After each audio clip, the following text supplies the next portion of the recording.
What's up, y'all? It's Hands, Jaden, Lil Hands, whatever you want to call me. I'm back on my second channel. We talking about game. We talking about power. We talking about how to be better. You know what I'm saying? This is an introspective channel where I like to learn, I like to grow, and I hope y'all can grow with me. Now, I said in my last video that I posted last week, today I've been reading the 48 Laws of Power. This is an amazing book, great book.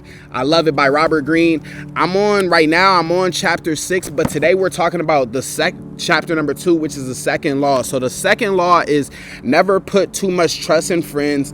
Learn how to use your enemies. Now, I think this is for me, in my life, this was interesting to me. This was an interesting law because it says, never put too much trust in enemies. Learn how to use your never put too much trust in your friends. Learn how to use your enemies. I'm sure y'all have heard the saying before, keep your friends close, but your enemies closer. I think that's kind of along the same lines. But the reason why this was interesting to me, it's because it's kind of counterintuitive in a way, because why wouldn't you trust your friends?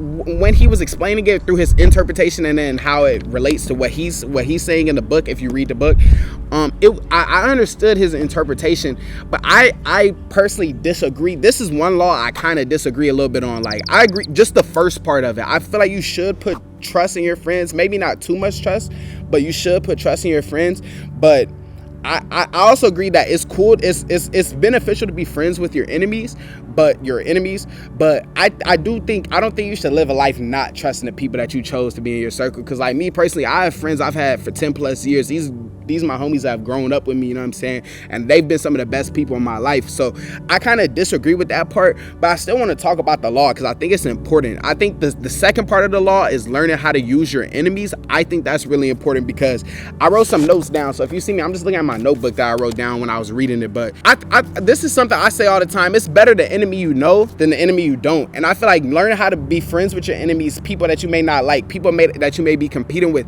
is cool because you know them. And a person basically in the book, it was basically saying that a person who's your enemy is a lot of times going to be more loyal to you than a friend will, because friends, let me read my note down for you. It says, be wary of friends. They will betray you more quickly, for they are easily aroused to envy. I feel like that's important. I mean, that's true. That's true, because a lot of people that are close to you, they may envy you, or they may want to be where you're at, or they may be jealous about something that you got going on in your life. That's true. But it's like, I don't know how I feel about this law, bro. I honestly don't really know how I feel about this law.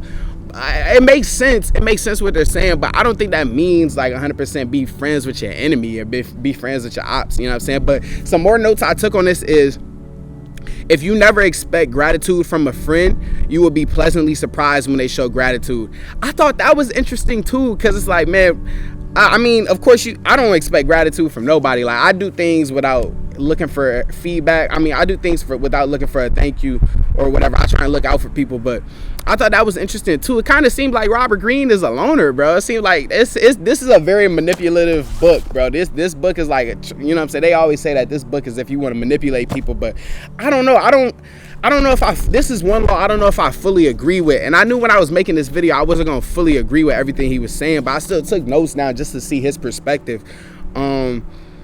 The next note I have is, you destroy an enemy when you become a friend of him. I think that is important though. I think that's cool. Like, becoming friends with people who may not like you or people that you're in competition with is important. Like, Kobe used to do that all the time. Like, Kobe would do that. I mean, Kobe wasn't really friends with nobody, but Kobe Bryant, he'll like play mind games with these people. Like, the people he's going against, he may take them out to dinner or something. He may take them out to dinner, give them a nice night in the club. But when it's time to go hoop, when it's time to hop on the basketball court, Kobe is cutthroat. He's not your friend. He's not friends with you. It's like, yeah, and it's in a way manipulating that enemy to like loosen up a little bit and not be as firm on what they need to be standing on. And Kobe would do that to, y'all know what I'm talking about. It was a video of Chandler Parsons was talking about Kobe Bryant.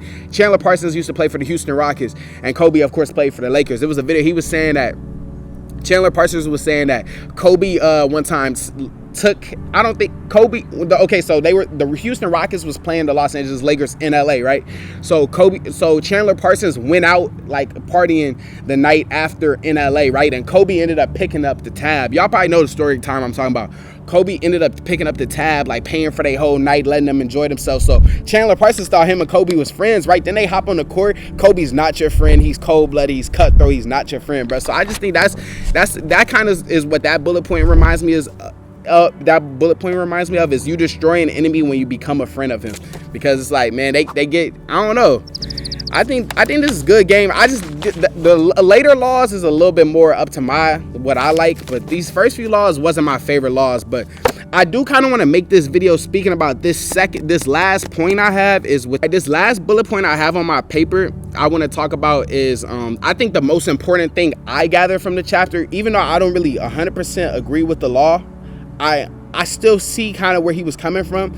But in this last bullet point, though, I think that he really cooked up with this. So he said, without a worthy opponent, a man cannot grow stronger.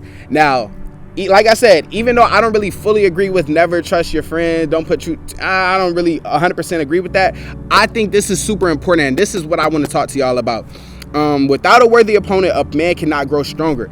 I think this regards to, bro, even having competition with yourself. Like, without a challenge, bro, you'll never be able to get to where you want to be, or you'll never be able to become strong if you don't challenge yourself. Bro, it's a wasp that just flew by my camera. That was crazy.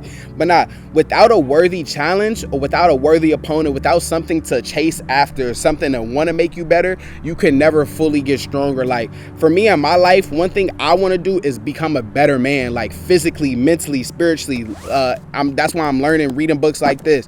I'm just trying to be better.